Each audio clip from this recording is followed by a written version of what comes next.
Good evening, everyone. Good evening, TD and world.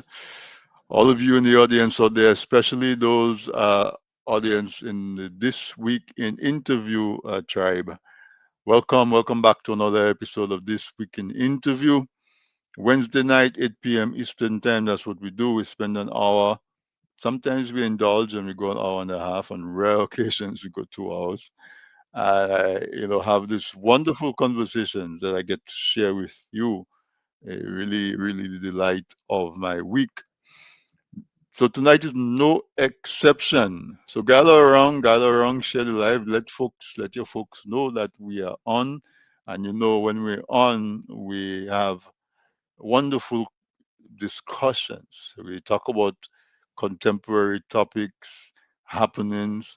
We bring it to you from a different angle, different from what you would get by just scrolling your mouse or clicking your remote. We like to think that we are different. We're not just another Me Too uh, broadcast. So tonight, I have some special guests, some really hardworking guests, and they are putting together what is going to turn out to be a real treat for you. You must have heard of the Write-Tukubuli uh, literary festival. It's a festival of writers, of authors, of poets, and of course the people who love books. And that festival is scheduled for September the 15th to the 20th.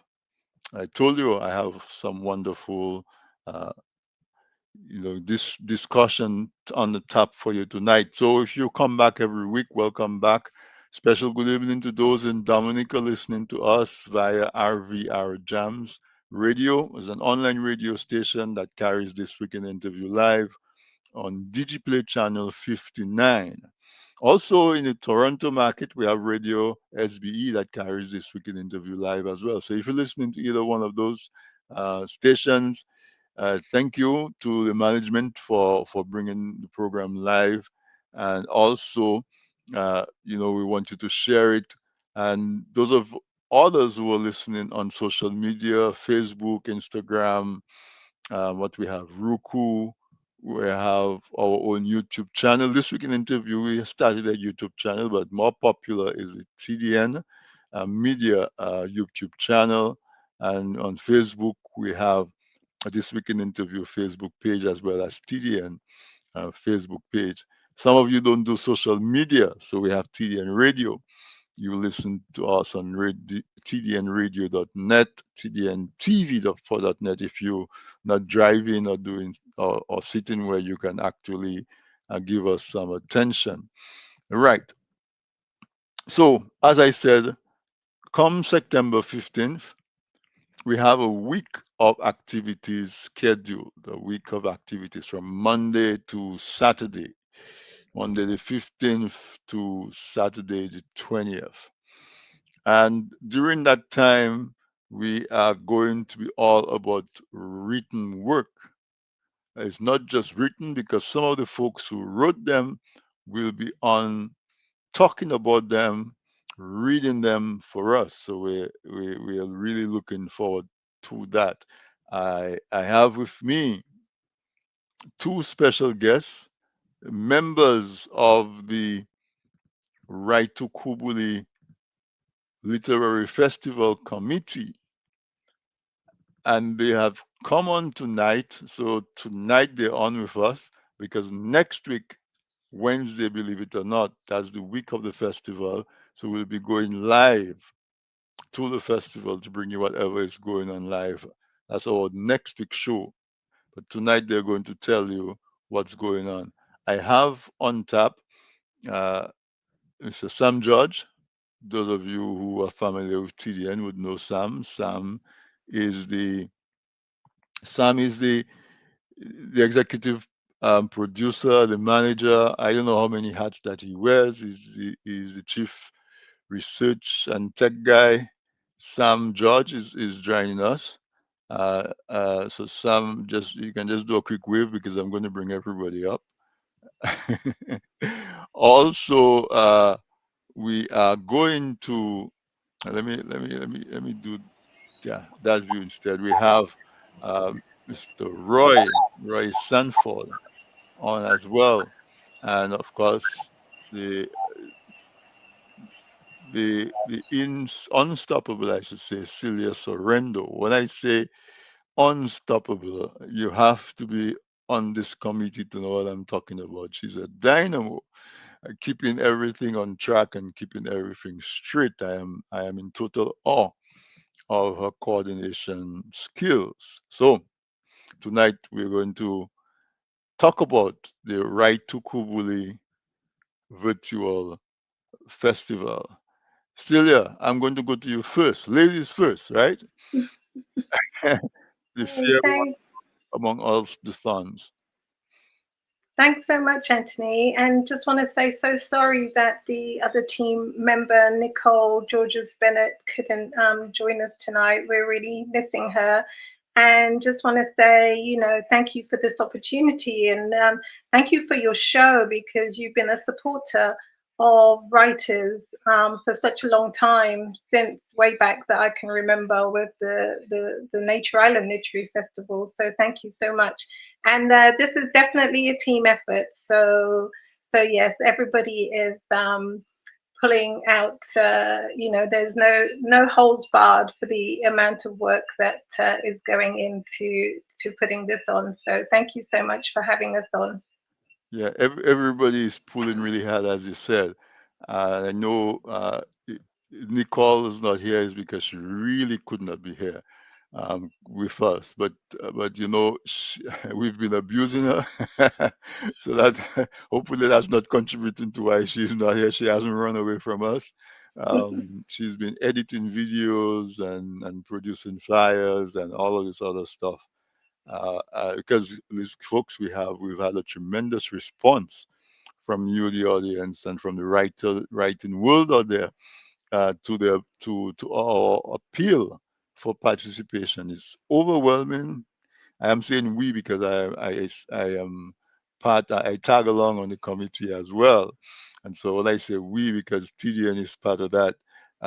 I Sam is home. People start saving for last. Roy, welcome to this week in interviews. A pleasure to have you. You're muted. Uh, Thank you very much. It's a great pleasure to be on your show. Looking forward to a lively discussion. Yeah, certainly. Roy, I had you on the program sometime back, a few years back, and you read one of your works. I think it was, I'm not sure if it was part of the Flying Crapo collective, but you were talking about the practice of when somebody dies and the rituals that we do in Dominica, especially with your Kalinago roots, some of the practices that you all practice. And years later, up till last year, so I was talking to somebody and they said, when you had Roy on and he was reading his story, um, I had I had nightmares. I still have nightmares when I think about Oh, apparently your work um, really hit a nerve. You really captured that spirit of not fear, but I guess it's a kind of a reverence, and of course a healthy respect for those who have transitioned. And you were able to bring that out in your story to where years later, because it's quite a while now we had that conversation. yeah, it's Years around later, people are seven or eight still, years now, man. yeah, people still talking about that story that you read about the character. I think his grandmother died or something like that, and he had a night. So, folks, that's just the type of works that we will be presenting in the Write-Tukubuli virtual uh, literary festival. You cannot miss it. Yeah, if you grew up in Dominica, I imagine it's the same for most of the other Caribbean islands. Storytelling is just woven into our DNA. From doing Brian Nancy stories at school to in Dominica we had Copelape and Tig. the rabbit and the tiger couple up always a con man. Well, maybe not a con man, just know how to get out of tight situations. And most of the time, we live in competitive, holding the bag. And I, I grew up in the village, and I left Dominica in '87 to go to college, university, and the village did not have electricity as yet. I'm from the East Coast. And so we would take full advantage of the moonlight, and we would be out playing and telling stories and all of those kind of things. It's part of our culture, part of our DNA. And so you can see that when you read the works of our authors. They are so talented, and its passion comes through. And that's all of that is going to be part and parcel of the virtual literary festival. Never mind that it's virtual. We have a way of making the virtual feel very real. uh, you know, we use the technology. We use the technology. I don't know if those of you who were lucky enough to listen to Redemption Road, where we created a radio series, a drama series, and the actors and actresses were in very different locations in Dominica, in New York, in Houston, in Austin, in Canada, Toronto, different cities in Canada, and we're able to record everybody and have a drama series going on that you would swear that they were in the same room. If somebody didn't tell you that these stories were virtually recorded, you would not know. You would think that they were meeting in a theater and doing full live production with each other. And one of the people behind that is the next person I'm going to introduce you to, Mr. Sam George. Sam has been able to really, just work his magic with technology into the storytelling, into the informatics, into CDN. And so I can guarantee you that with Sam on board, it will not feel like a virtual festival. It's going to feel very real. Sam, I always love when you are not in the background hiding and doing production work. I like when you're in front of the mic and the camera. So my brother, it's a pleasure to have you. Well, thank you, my brother. As always, it's always good to change positions. Sometimes, sometimes you can't always remain in the back of the class, right? That's right. And That's right. so, yeah, it's a pleasure. It's always fun being on this side of the mic, and so yeah. But before we go too far, I just want to say thank you to Celia and Roy and Nicole and you, for And you can say yours truly as well. You can say yourself as well. yours. But yeah, all of you guys, when this idea first came up, this idea first came up, um, everyone on the screen and some behind, some who were not here, jumped on it and were ready to help. And there's just no way we could have gotten this done without everyone, without Celia, without you, without Roy or Nicole. And even at that, it is still almost overwhelming. You know, the number of people who responded, number of authors who responded to this call, it amazed me. And I know I have said this before, but we didn't expect that response. I like to say and it's the truth. When I looked at the number of registrations, at first we were at 20. I might be mixing up the numbers, but I was at 20. We were at 20, and I was like, okay, that's a good response. We'll have a few videos to edit, and then we got to 30, and then we got to 40. And when we got to 40 responses, I stopped checking it because, yeah, I just no. And by the time registration was ended, we had over 70 authors and people who provide services registered. We have over 96 videos, Wow. and videos and we call it images and all sorts. So it was just amazing to see the response so far. So I'm like, while I'm happy for the response from the authors, no, this is the time for you, the readers. And I'll stop there for now, and we can talk more about that as we go along. But Yeah. your time. So, you know, I've always thought that it would be a great thing to have Yeah, uh, uh, yeah. a festival. You know, I in high school, well, even like in primary school in Casabros, we were introduced to reading. So I still remember my first book. My brother, the first book I owned, my brother Joe was a teacher at the time, and he went down to Roseau to get his salary, and he came back up and he had bought a book for me, The Adventures of Hercules. And I must have read that book 1,000 times and got hooked on storytelling and so on. And growing up, I would read everything. I would read everything. I would stop by the cemetery and read what's on the tombstone.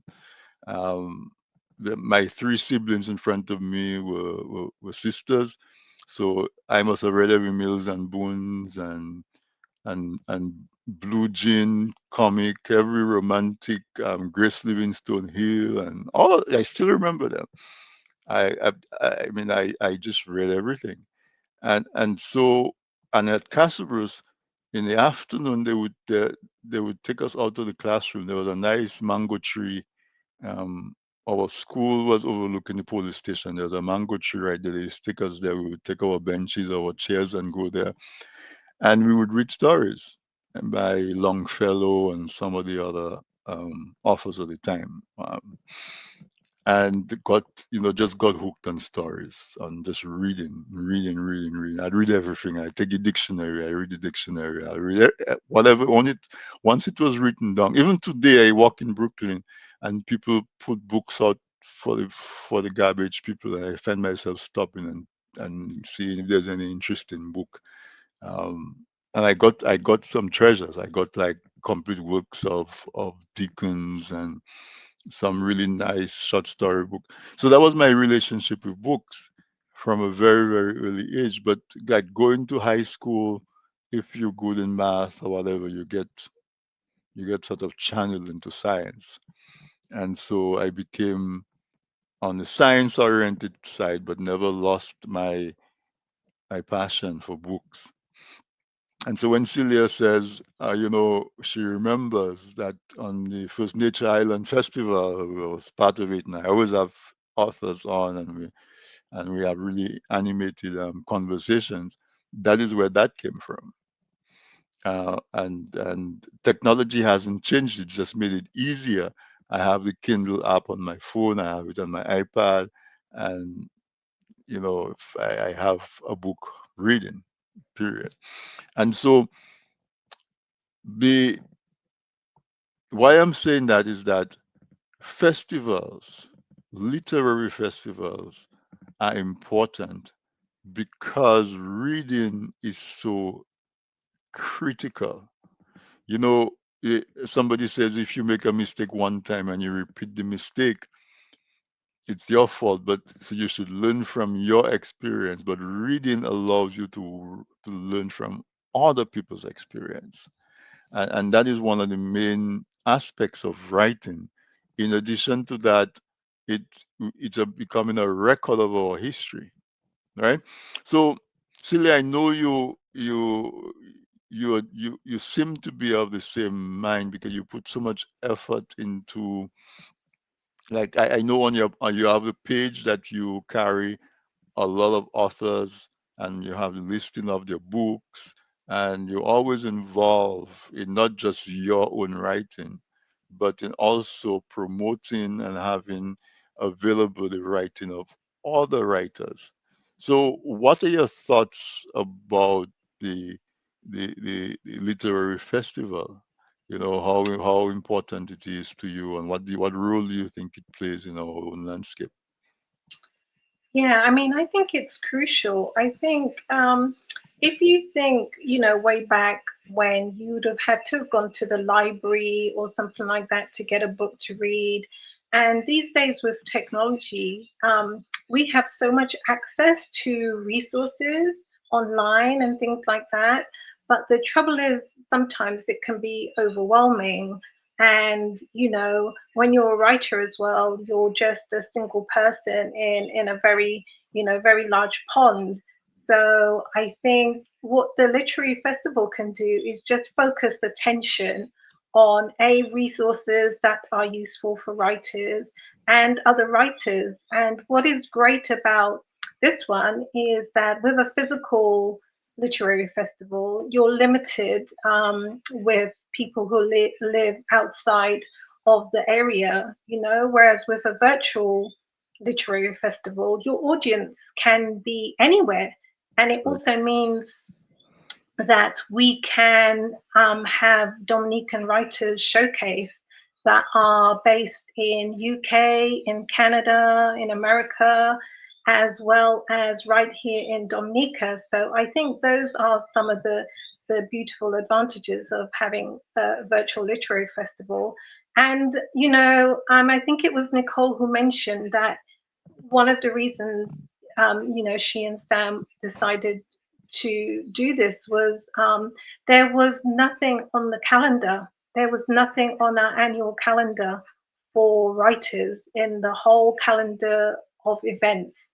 There was nothing for writers, so we thought that was really important. And we, although we're a tiny island, it doesn't mean we don't still have a voice and we have important things to say. And even though we don't have the $1 million budgets of or any budget, it doesn't mean that we don't have the passion and that we're really dedicated to showcasing everyone. Yeah. Great, yeah, and that is super important. I see Nicole is sneaking some time to chat with us. Nicole, it's nice that to know that you're tuned in. Sophs as well, and Phil Senior. Folks, if when I only know that you're on if you comment, and so don't feel away if I don't mention your name because I can only on the screen that I am. I don't have the liberty to go scrolling around on the other platforms to see who's on.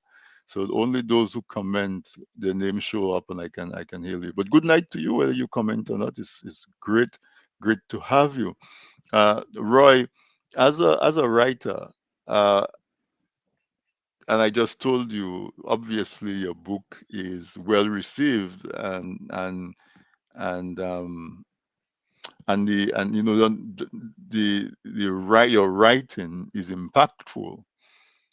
What has been your experience in terms of your the ability to get your work in front of your desired audience in sufficiently large numbers? I don't know if you I, I'm asking this question because I don't know if you're pretty happy with the exposure or if you think there's room for more. And in answering that, let's just talk about what a festival like what we're putting on, what opportunity that creates for writers like you.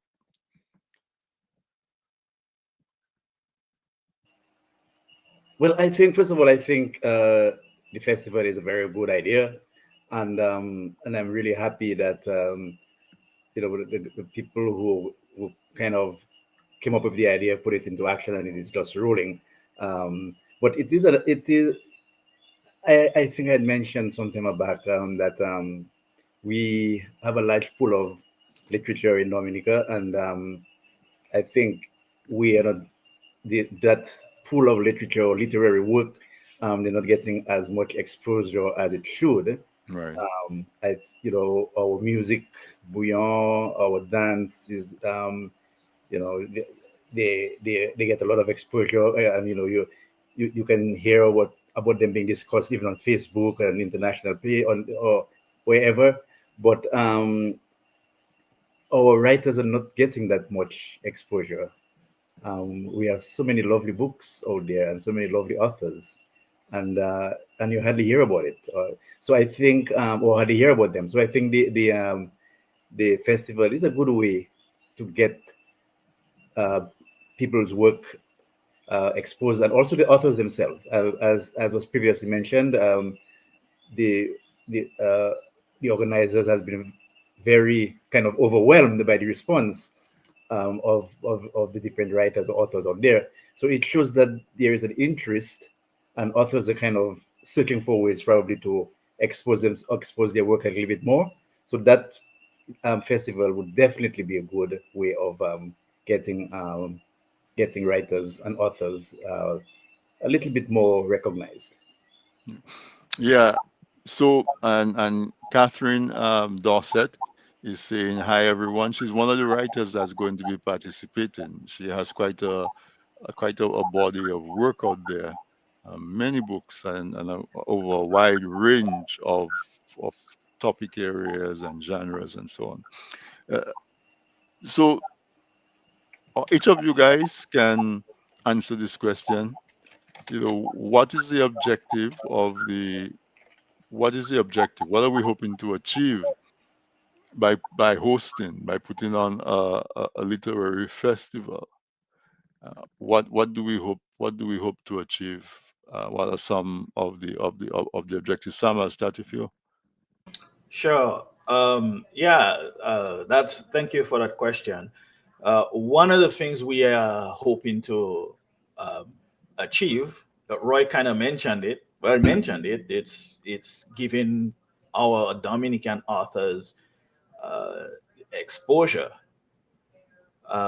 Even if you feel like you are already established, people know you. You may have sold 1 million in books. That's fine. You're welcome, to join us, because this is about, it's not about an individual, it's not about any one person or one group. It's about the entire literary society in Dominica, and trying to bring back some of that, or the reverence we had for books when we were younger, the to encourage our young people to not only get into read, and to also get into writing, because we are a wonderful country with lots of resources, natural talents in different areas of life. We can sing, we can dance, we can write, we can play cricket, football, whatever, but not everybody can do the same thing. And so is to show that there are other areas and other aspects of life that our young people can get into, that they can use to have a positive impact on the society and the writer world, and also help put Dominica on the map. We are not only, we shouldn't only be known, or we don't only want to be known for SeaWorld. While SeaWorld is great and everything, it has its time and its place. And so we ought to be able to be known throughout the Caribbean and the rest of the world as a place where writers come from, or authors come from. I Right. was talking to someone, and they live in another Caribbean island, and I think she may have said that publicly as well, where there are basically no writers. Right. And so that's just a way to give writers, give authors a platform to showcase their work, as Nicole is saying on that comment. And that's whether you are known or whether you are just emerging. It's to provide encouragement, all of this, all the positive things that can come out of something like that. This is what we are looking for. So whatever you can think of that would make a literary festival great, that's what we are looking to achieve. um, Yeah. yeah. And And just to tap onto what Sam just said, because it's not just about authors showcases. We have like workshops, webinars, lined up. So again, when we were talking about there's a lot of resources out there, sometimes you don't know where to find them. So we've organized webinars about self-publishing your book. If you're interested in publishing your novel, we've got webinars about if you're interested in poetry and you're a bit intimidated in trying it, about marketing, things like that. And we also, one of the things for me as a writer, what's been really helpful is when I listen to other writers talk about their journeys, because Right. sometimes you can think you're on your own about certain parts of the writing journey, especially publishing. And so it's really helpful to listen to writers talk about their own journeys. So we have a set of interviews as well with writers at all different levels, and also just to show that we can be part of the discussions out there, discussions about AI, discussions um, about children's books, discussions about our languages, Creole language, Kalinaga, Kokoi, that we can hold those discussions and invite others to participate. So yeah. Yeah. So, Roy, anything you want to add to that about the hopes and the aspirations and the objectives of the festival? I yeah, I just want to echo the sentiment of Osilia and Sam, and but also add that we uh, we really need something like that. And I know we had the literary festival some years back, and it hopefully maybe one day it will come back on stream. But we definitely need something like this. And I think, as I mentioned earlier, our writers, our authors, our literary work needs a little bit more exposure. And I think this is what this festival might will help accomplish. Yeah. So the technology kind of evens the playing field a little bit, makes it easier for folks who are less resourced to do things like this. Before to get the works of 70 writers showcase. I mean, if we pause and think about that, when we say, five people come together and imagine a literary festival and put out invitations out there, and within a couple of weeks, 70 writers uh, from wide spectrum of genres respond positively. Uh, Imagine if we had to do that in person. Imagine if we did not have the technology, what a daunting task it would be. I mean, everybody would love to have that kind of response. So again, the technology gives us that ability. Folks, I'm going to take a quick break. We're at the bottom of the hour, so we have to take a quick commercial break. When we come back, we will continue our conversation with the organizers of the Write-Tukubuli Virtual Literary Festival, Miss Celia Sorrendo, Mr. Roy Sanford, and Mr. Sam George. And we have sort of have Nicole because she is in the chat and making valuable contributions as well. So we're not treating her as the audience, we're treating her as part of the guests, and we love her contributions so far. But mark your calendar. Uh, September 15th to the 20th, and you can see what sort of will happen on a daily basis, because we have sessions starting at 8:30 a.m. all the way to the evenings, when we have a lively discussion called Lit Vibes. But let me take a quick break, and when we come back, we will go through the the schedule of activities, and we'll tell you how you can get to tune in, and how it would even be worth taking the week off and just spending the week in the festival.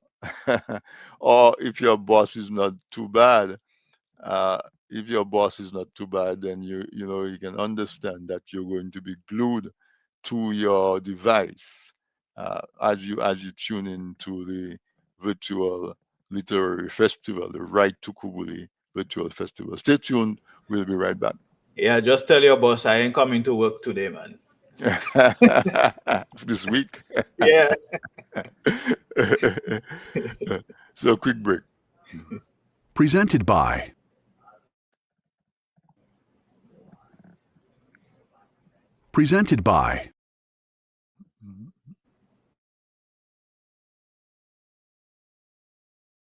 Hi, literary lovers. My name is Roy Sanford, author and writer, and I have wonderful news for you. I'm here to invite you to get ready to immerse yourself in the wonderful world of word and art at the first ever Write-Tukubuli Virtual Literary Festival.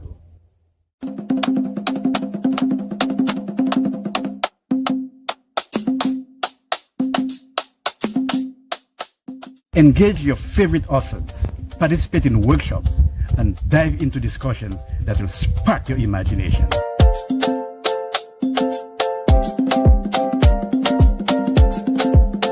Join us for inspiring panels, captivating readings, and dynamic workshops, all from the comfort of your home.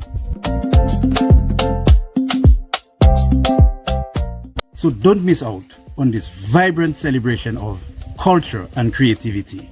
Save the date, September 15th to the 20th, and follow us on social media for further updates at #Write-Tukubuli.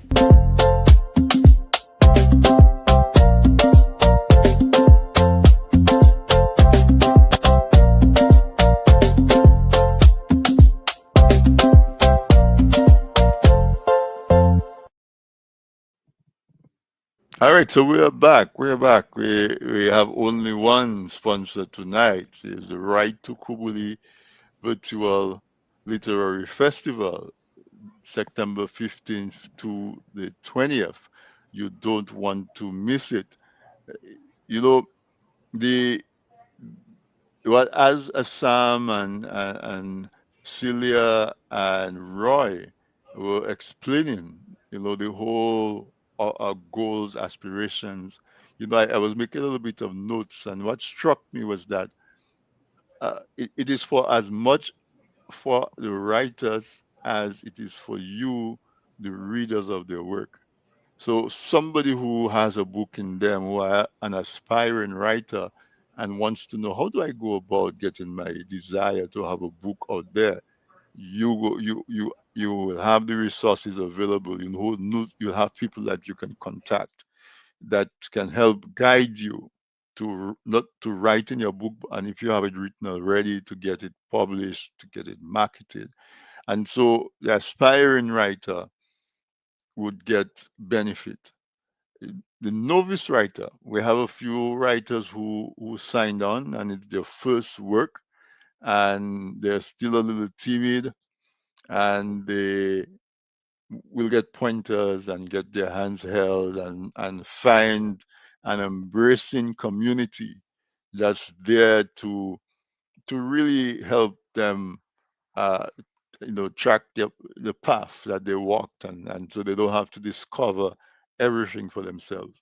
And we have the more seasoned writers who just will also get re-energized from the mixing with the novices and the aspiring writers, because sometimes you get that shot of adrenaline, that shot of energy, because you remember when you had just started, and you can get re-inspired all over again. So and you have shared experiences, you have storytelling, you have shared experiences. It's just going to be a wonderful time. Sam, if you put up the schedule again, what we're understanding from this time is that every day starting on the 15th, this is what the list of activities would be like. So at 8:30 we have um like a little workshop on writing, and then you can jump in anytime and correct me and add, right? Any one of you guys. So you have a little uh, the basics of writing is probably the first one, or so it carries through for those of you who Probably just writing in your diary or journal. How do you turn that into a work that you can publish? And you have young voices. Uh, so you have different folks who are into writing from 9 o'clock until 10:30. It looks like you have some of the schools involved there and some of the young people. And then from noon we have storytellers. That's where folks are going to be presenting their books, excerpts from their books, and so on. From 12 uh, until 3 p.m. Well, 12 until 12:30, and then we have features. Dominica Public Library again. You have storytellers continuing after the lunch break from 12:30 to 1. There's a break, and then you continue from 1 to 3, and then from 4 p.m. for you have food for thought, and so Uh, Sam, what is food for thought? Is that poem or is poetry, or is that just folks writing about philosophy and Yeah. stuff? Let So Celia yeah, tell you.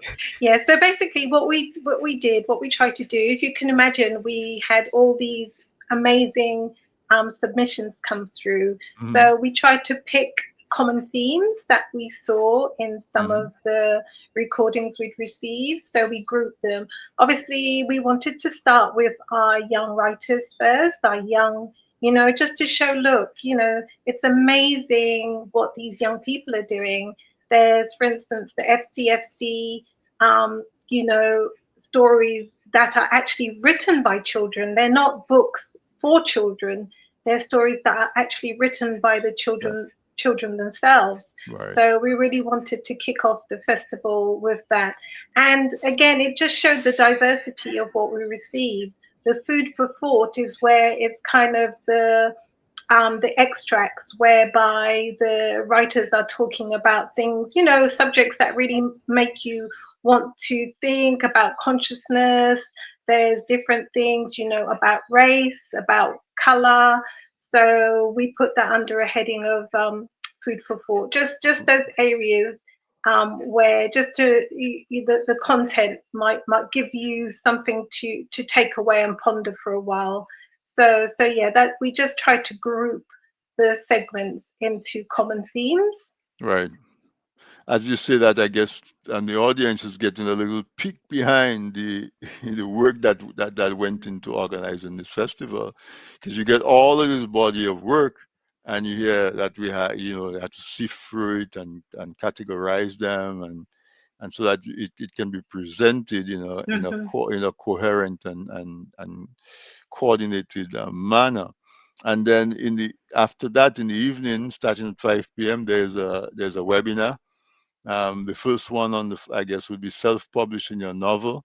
Now again, as we said, technology has been a great leveler of the playing field, and giving folks who may be a little bit resource challenged, people who have more time and sweat equity than they have funds, will say, okay, let me do this myself.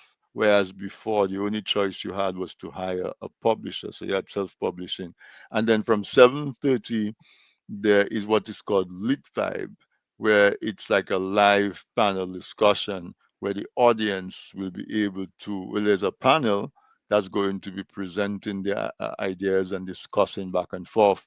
But during that time, the audience can participate via your comments and so on, and so really a lively discussion and mutually learning and sharing experience. So that is typically what a day would look like. Any one of you? Yes. That's typically what the day is gonna look like Right. for the week. Each day we will have pretty much the That schedule format. will look pretty much like that. So that Yeah, will be the format for each day the of the week, format. except for the last day, the Saturday, where we will have, well, we're planning a 6 hour event Mm-hmm. essentially. Mm-hmm. We'll have two, again, thank you to TDN radio DJs. We'll have two of our DJs, and they will each have a few minutes to play. Um, We'll have different things going on. We'll have what we call an in-memory segment, and that's what we are going to begin with, as a matter of fact, where that's basically an hour of honoring Dominican authors who have since gone to the great beyond, and so on. So we also have an open mic. We're gonna have, well, we'll actually have two open mics, because what we realize is we have some pre-recorded videos, but then later in the day we're gonna have like 30 minutes of time that we need to fill out. So we're gonna make that a live open mic session. So anyone who has anything to share can jump in and just share. So we'll have 30 minutes of that. We also have a discussion on how we can improve distribution and readership. So it's just, and we mix all of that with some of the theme music, because, I don't know what we were thinking, but we decided that we're going to create our own theme music. So we have some instrumental songs that we created that will be played. You will hear some of it during some of them during the week, because we also use them to create as part of our author showcase, just to give it a little bit of life. Right. So you will hear an opening theme. I think some people sleeping with that theme in their head, dreaming about it right now. So as I said, this is as much as about authors as it is about readers and the audience. I want us to stress that. As a matter of fact, tonight is really about promoting it to readers and those who love books and everything, because the authors, they've done their part. Most of them, they've done their submissions, they've done their interviews, those who opted to be interviewed. We still have a few stragglers, but hopefully we get them in before the week is over. But tonight is really about encouraging readers, and even if you're not a reader, I shouldn't even say that. Folks who enjoy storytelling, folks who enjoy stories and poems and stuff like that. Yeah. Even if you don't enjoy stories, but tune in, you might find something. It might inspire you to pick up a book and read. So it's just about everyone. It's about our society, our people, our culture. And as I said, as Celia mentioned, there are books on a variety of topics and genres. If you like books about witches and demons, someone, chances are, has submitted something on that. There are books on philosophy. There are the writers who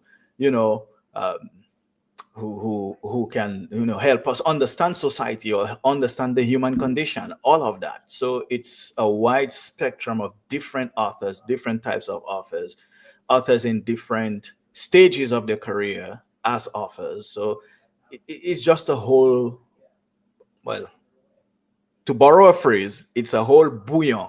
So if you're Dominican, you love a bouillon, that is, that's a literary bouillon. We should have stolen that phrase, Celia. And yeah, just to add on that, Nicole made a very good point that even beyond the festival, what we've actually now got is a repository of this material. So it can also act as an archive, because so often we find that writers who have, passed on, and we've not got anything recorded of them reading their own work. We've never heard their own voice, them reading their work in their own voice. So the YouTube channel, which is at Write-Tukubuli, I'd really advise people, if you haven't subscribed, to please subscribe to the YouTube channel. It's going to be our Dominican literary repository. Hopefully we can grow on that for the future. Yeah. And but let me just add quickly, I keep forgetting to do that. We are actually streaming this interview on the YouTube channel right now. So, and I think an earlier interview we did earlier is on there. So, just want you folks to know that we are serious about promoting Dominican writers or promoting our authors. And I know we've been asked before, why only Dominican writers? Well, the truth is, if we had to take on any additional writers, we would need a whole 400 people team with the budget of a small country.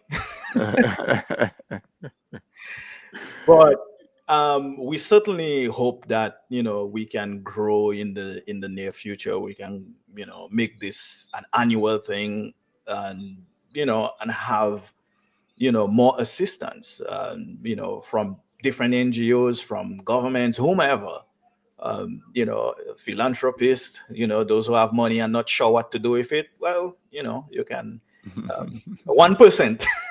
Yeah, and with all of what we've done, I like to think that one of the things we should aspire to is to have artists make a living from their art. That's one of the reasons I Yeah. like to just promote artists, whether they're authors or painters or dancers or any one of the arts, sculptors. Uh, I think the best thing in a society, one of the best things in a society, is to be able to produce artists who can make a livelihood out of their art, and therefore they can focus on being creative and really developing their craft. And so there are a few people who do that. We would like to see more of that. So one of my personal aspirations for this festival is to move the needle in that direction. That hopefully at the end of the week, if every author could sell at least one work as a first, you say, okay, yeah, we have these offers, these are their works, this is where it's available. Make a purchase, support them, and show them that you appreciate the fact that they're sharing their talent and their gift with us, and make a purchase.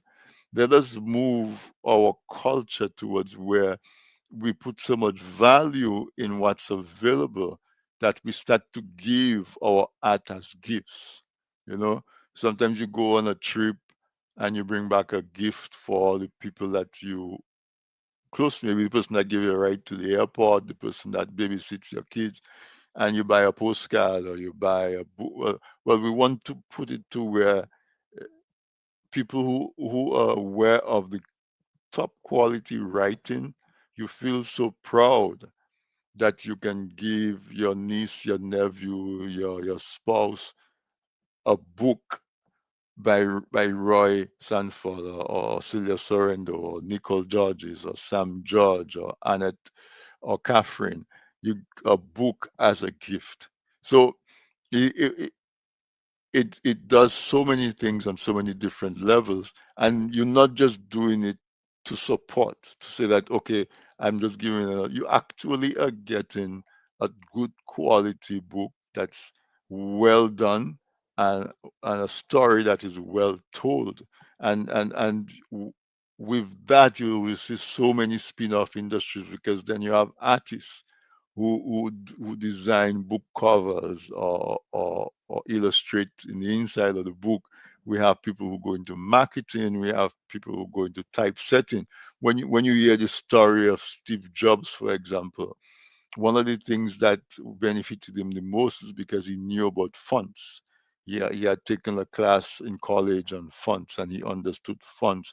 And so when he came to do the Apple computer, he could understand better than most of the other people who just did computers, what type of fonts to incorporate into the interfaces, into the applications, and so on. So there are so many spin-off industries that come off of just writing, and so one of the aspirations, as Nicole said, is to have a YouTube channel, and it's at Write-Tukubuli, right? It's at Write-Tukubuli on YouTube. You can go on the channel and see all of the work that's on display. So, whoa, we burned through the hour. We've burned through the hour. Roy, you haven't spoken as much. So, you know, are you familiar, because you're part of a writers group in Dominica, right? Yeah, I'm part of the Write-Tukubuli writers. Right to Kubuli, why you right to Kubuli, why to Kubuli writer? Right. Are you guys going to? But so on the ground with your members, are they really excited about the festival?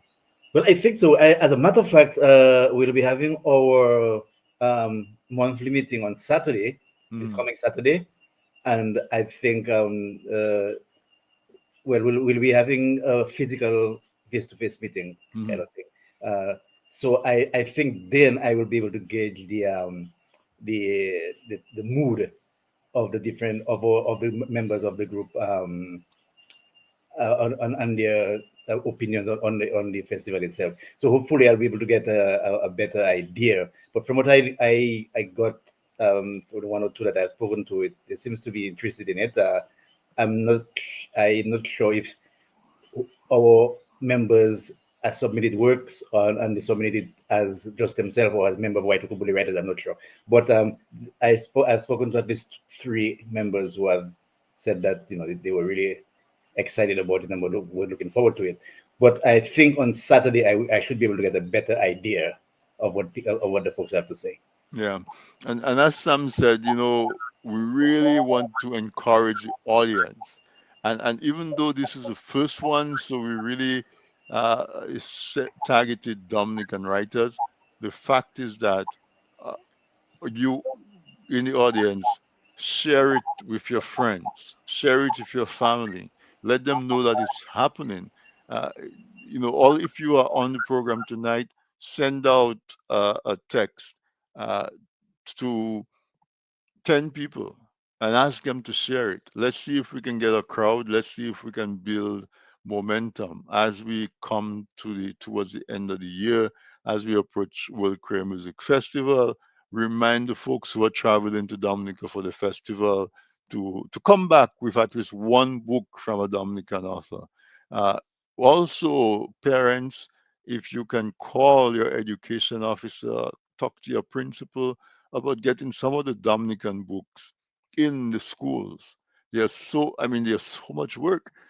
We did a little festival and over 70 people registered, writers registered to participate. Imagine the amount of works that's available. When I was in high school, we used to do books from mostly Trinidadian writers, and maybe I think one guy from St. Lucia, but we had King of the Masquerade, Talk of the Tamarind. A lot of those books were written by Trinidadians because, again, because of where they lived, they probably had more access to printing and publishing than our writers in Dominica. And so now that the technology allows us to do that, we want you to encourage them, give them a call, talk to them, ask them, do you have any books available in your library? Do you have any books as part of your course, your teaching program that is written by a Dominican? Just ask them that. And if they say yes, great. Can we get more? If they say no, that speaks for itself, right? That, why not? We have so many writers. Why not? And we have nonfiction, we have historical, we have novels in all different genres. We have poems, and so we really, really want to encourage you to mark the date down. It's an all-day program for 6 days, Monday to Saturday, and we really want to reward all of those writers that put themselves out, because participating took some effort. They had to send in a recording, they had to send in some work to to have represent them at the festival, and plus a lot of them are going to show up as part of the program. So it takes some effort. Let's reward them by really planning to attend. Folks, we are a little bit beyond the hour, so I'm going to give each person the opportunity to just recap. If there are some housekeeping things that we need or things that we need to announce, feel free. Uh, but I am going to start with Sam. Let's bring it to a close. I'll end with you because you may have one or two items in your notes that you might want to highlight. I don't know if we've covered everything. Nicole in the in the chat, be sure to put, if you're still with us, be sure to put any your ideas as well, your encouragement for the whole project. Sam, go first. Yeah, sure. Thank you, bro, for having us. And of course, as we mentioned earlier, this has been something that I know that you have always wanted to do. And quite honest, I when Nicole and I discussed it, I said, well, two things. First of all, that's something Anthony always wanted to do, so he has to be involved. And second, we can't do it without Celia Sorrento. So I said, reach out to Celia. If she said we can do it, we'll do it. If not, then I don't know. Because I knew she had experience with the Nature Literary Festival. And then, we ended up we said, okay, we'll bring in all the other writers groups. We reached out to several writers groups, and only, it's Peter Noir, Roy's group, Write-Tukubuli Writers, and the Dominican Poetic Circle. They were the ones who said, yes, we can do it. So, and it's been an interesting, fun, tiring production, but I believe in the end it will be well worth it. It will be well worth, you know, just providing a platform. I think we have a little phrase. It's not a gate, it's a stage, something like that. I think it's in there. Yeah. So it's just a stage for our writers, authors, and interestingly, I may just add. I don't want to take up too much more time, but we are not just looking at people who write or wrote fiction or wrote in the traditional sense, or what we would say this person is a writer. We talked to songwriters, we talked to folks who wrote cookbooks. Just looking at the whole heading of writing, trying to look at it as a whole from a different perspective. I believe there's going to be a live conversation about video game writing for video games. The only thing I think we should have put something there about coding, but writing in machine language. Exactly. but it's looking at the whole concept of writing in general and showing folks that you have ideas locked in your head. Stop hiding it. Put your ideas out there. I know, and I always say it's a tough thing. It takes a certain amount of bravery to write something and put it out there, because you don't know how people are going to react. You don't know what they're going to say, if they're going to like it, if they're going to read it. You just don't know. But you feel much better when you've just let that go, when you've let it out, and you'll feel so much better that you'll be asking yourself, why did I waste so much time? And you're never too young, by the way. So if you're a young person, you want to write, you want to publish something, talk to your parents. Let them know, it's mom, dad, I have this, I want to write it, can I help them? And you find the resources. They'll find the resources to assist you. And of course, I want to encourage parents, support your children. If they want to be writers, if they tell you they want to be a poet when they grow up, encourage them. Don't tell them, oh, that I haven't got money in it, and don't do that. Because I say this because I grew up in a household where reading was encouraged. We were never told whatever we said we wanted to do when we grew up. Most of us didn't end up becoming those things, but we were never told, oh, you cannot do this, or you cannot do that. It's always work for it. Do what you can, do what you want to do. So, we have to encourage our children. And if you hadn't been doing that in the past, now is the time to start. It's not too late to encourage our children. And that I think that is ultimately one of the goals, to see our kids back with the pen, back with the whichever tool they're using, instead of just scrolling, actually doing something with those devices that are so powerful, those computers we walk around with, do some writing. And again, to the readers, to the lovers of books, to, all of you watching and or will watch this later on, we want to encourage you to support not not the four of us on screen right now, but the authors who are going to be presenting their work, or who have taken the time from their day to record videos, taken the time to sit down for interviews. Some of them an hour long. The moderators who have taken the time to put together workshops to present to you.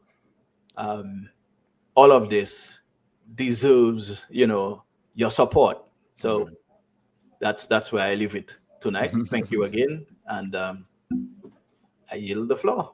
You're very welcome. You're very welcome, and thank you as part of the committee. Thank you for the pivotal role that you play in organizing this to bring it to our audience. Roy, final thoughts and comments. Well, I am really to be honest, I'm really looking forward to this. When the idea was put to me by Nicole, and at first I was a little bit skeptical, to be honest. But then afterwards, when I heard the amount of people that were, writers or authors that were, becoming part of this whole venture, I was really encouraged. So I'm really looking forward to that.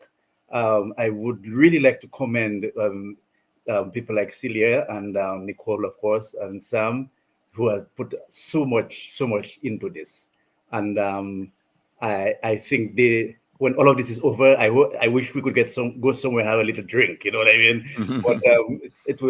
But I really appreciate the work that they have done, put into this, and I really believe that we can be successful, and we will be successful. And I'm hoping that we have more of these festivals in the future. Thank you, Roy. I see Father Coffee is here, Father Franklin Coffee. He's our guardian of our rivers.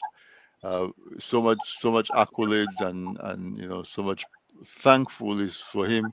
He's going to be my guest on the 24th, because the last Sunday in September is World Rivers Day. So um, Father Coffee and his co-conspirators who are trying their very hardest to help protect our rivers will be my guests on the 24th.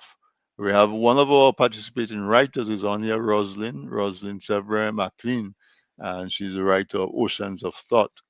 She says she will be on. She's listening from New York, and she's going to be an active part of the festival. Nicole says, shout out to Dominic Poetic Circle, and Leslie and Kalinago Worry. I hope that's how she says it, Worry. That they too, Leslie is part of the meetings on the committee as well, and Kalinago as well contributed. So thank you to them. Celia, your turn. Do you think that Write-Tukubuli festival can become a annual event? I think first off, we'll just make sure this one is as successful as possible. And I think that's the first place. I never like to run too far ahead, so that's kind of the ultimate focus. Very wise, very wise. And just to say, shout out Father Coffee. Just to say, one of the items on the schedule is the wonderful book that the late Violet Coffee was very much involved in, which is about the Creole culture, and there will be an extract reading from that. So, it just again shows the diversity of what we've received. And just on a final note, I just want to really emphasize that this is really a team effort. It's really just everybody pulling on their different experiences and their different skills, and I just think it's worked so well in that respect. Everybody brought something, that was invaluable to bringing this to fruition. So I think it just shows that when you collaborate and work together, you can really do amazing things. And the final thing I want to say is it really takes a lot for somebody who's not a well-known writer, or who's not confident, to put a video together and put themselves out there to be shown in public. So I want to commend everybody who has done that and submitted, and to say we see every video that we received as a star, and I like to see it as this is a constellation of Dominican writers. There's no single stars. It's a constellation that shines really bright, and the variety and diversity from young to not so young at different stages. That's the thing that has really warmed my heart in doing this, and made it so worthwhile. So thank you to all those who sent in their work. Thank you. And thank you again, as I said again, to the committee. Thank you for taking the time to come and share with us uh, this week. Uh, the schedule is rich, very, very deep. And this is the format, the daily format. But every day it will be different because we have such a wide variety of writing. As some said, the only writing we think that is not represented at the festival is coding, software coding, but the writing for games, script writing, poetry, spoken word, novels, work of fiction, historical, nonfiction. Just name it, and you will find it. And I encourage you to go to the YouTube channel at Write-Tukubuli and like and subscribe and hit the notification bell, because that is how you're going to get a notification every time that's going to remind you, oh, this book I wanted to listen to, I wanted to hear what was the story behind this person's publication. You're going to get a notification that's going to remind you of that. So put it in your calendar, but also go on YouTube channel. Make sure you can get there at ease and easily. You don't want to be scrambling if something, your cache is full or something, and you say, why I click that link, it's not working, what's happening, and you might just miss your favorite part that you were really looking for. So go on there before, go on there now, go, because this program is actually streaming live on there. There's already some content on there. So go on there, subscribe, like, and hit the notification bell so that you will get a notice every time. And make sure you plan to participate. It's a lot of information. You're going to feel like you're drinking from a fire hose, but that's the whole point. The point is that we want to shock and awe you about the quantity as well as the quality of literary work that is available in Dominica. Like how in high school we used to do English literature, I think we can do Dominican literature and really get that whole body of work in an organized and easily accessible manner, because we have so many writers. And they said, if a tree falls in the forest and nobody is there to hear it, does it make a sound? And the answer, of course, is that it doesn't matter if it makes a sound if nobody is there to hear it. So this is our way of bringing you, not individually, but as a collective, into that writer space, and so you can experience, and it's something to be proud of. I am one of the people that says that it seems like in Dominica and the Caribbean we're all about play. Every week there's a festival, every week there, and we see, you know the the aspect of our life, the beauty in our life seems to come strictly from physical stimulation. But this gives us a different angle, a different perspective, where we can appreciate the aesthetics of life from thought, and from folks expressing their thought and showing up their beautiful work in the form of writing. And I encourage you to participate. I can guarantee you that after you've spent time with us at the festival, you're going to be even more proud to be a Dominican. You're going to be even more proud to be from the Caribbean, because you will not believe, I can guarantee you, you will be shocked and will be surprised at the quality and the vast variety of work that you will be immersed in at the Write-Tukubuli Literary Festival that starts on the 15th and ends with a bang, a whole day of live activities. I'll be hosting one program at 2 p.m.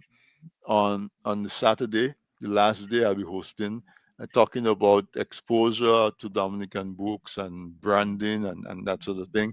I'll be carrying that from 2 p.m. on Saturday. You'll see the programs that's going to show. You can get to listen to your folks that you know and folks that you don't know. I'm telling you, if you miss it, although you will be able to catch the replay, but the energy is go on in the live will be electric, and you want to be part of that. So plan it the 15th to the 20th, and therefore next week Wednesday the 17th will be smack dab in the middle of the festival. And so this weekend interview is going to begin at 7 p.m. because we're going to carry that session that starts at 7 p.m. and goes until 9 p.m.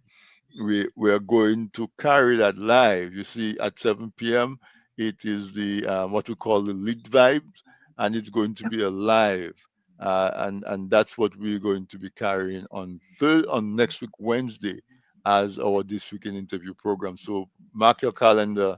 Don't arrive an hour late because you say, "Oh, this weekend interview is at 8 o'clock." We'll be starting at 7 p.m. next week and going to 9 because we'll be carrying live that activity from the virtual literary festival, Write-Tukubuli virtual literary festival. So use virtual, you can listen anywhere in the world, share it, let your folks know that this is happening, and every chance you get, let me see what's going on there now. Put it on. You go to take a bathroom break. What's going on there? You had lunch break. Want to see what's almost like how you would do like a cricket match when you cannot watch it full time because of where you work. Every break you get, what's the score? Who's batting? How that person got out. How did that person bat? That's the attitude we really want you to have during the literary festival from the 15th to the 20th. Let your life revolve around that festival for that week. It'll be worth it. It will really, really be worth it. With over 70 writers submitting works, you will not regret. You absolutely not regret. Roslyn is saying put the link in the chat. I think he did, Roslyn. If you see, it says YouTube. Um, YouTube slash at Write-Tukubuli. That is it's right here, and it's also in the chat. Write-Tukubuli. That's where you can tune in. We encourage you. TD and will be carrying it live as well, but we encourage you to get into the habit to go on the YouTube channel because that is where we're going to continue our interaction with writers beyond the festival. We'll have that as an ongoing channel. So, folks, I want to say good night to you and thank you for tuning in as usual. Give your support to the Write-Tukubuli Literary Festival from the 15th of September to the 20th. Those of you who are celebrating birthdays, happy birthday. Tomorrow is 9/11. I have two folks that celebrate birthdays tomorrow.